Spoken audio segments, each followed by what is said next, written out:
PDM क़यादत का हुकूमती इत्तेहादी मुस्लिम league क़ाब से राबता। फजलुर रहमान आज चौधरी बरादरान से मुलाकात करेंगे। मुलाकात में सियासी मामलात पर बातचीत होगी। फजलुर रहमान चौधरी शुजात की खैरियत भी दरियाफ्त करेंगे। इसी हवाले से तफसीलात जानेंगे लियाकत अंसारी से।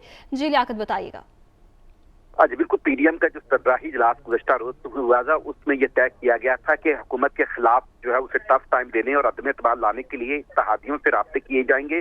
तो आज इस सिलसिले में सुबह के वक्त मौलाना फजलुर रहमान ने आसिफ अली जरदारी से राब्ता किया था। अब हुकूमती इत्तेहादी मुस्लिम लीग काफ की क़यादत से थोड़ी देर में वो उनकी रिहाइशगाह पर मुलाकात करेंगे। चौधरी शुजात हुसैन और चौधरी परवेज लाई की इस मुलाकात में जो है वो बुनियादी तौर पर पीडीएम के सरबराही इजलास में जो फैसला हुआ था कि हुकूमत इत्तेहादियों से उनकी मदद मांगेगी कि इस हुकूमत के खिलाफ जो है उनकी मदद है। तो ये बुनियाद मौलाना फजलुर रहमान है इलाका से जो है वो की खैरियत भी दरियाफ्त है। बुनियादी तौर पर फजलुर रहमान को वो टास्क मिला के बाद उन्होंने आसिफ अली जरदारी से राब्ता की, उनको कहा कि अंदाज से इत्तेमाद के लिए क्या है उस पर जायजा लिया गया। वो बरादरान से मुलाकात करके हुकूमती हादी को जो है वो दरखास्त की हुकूमत।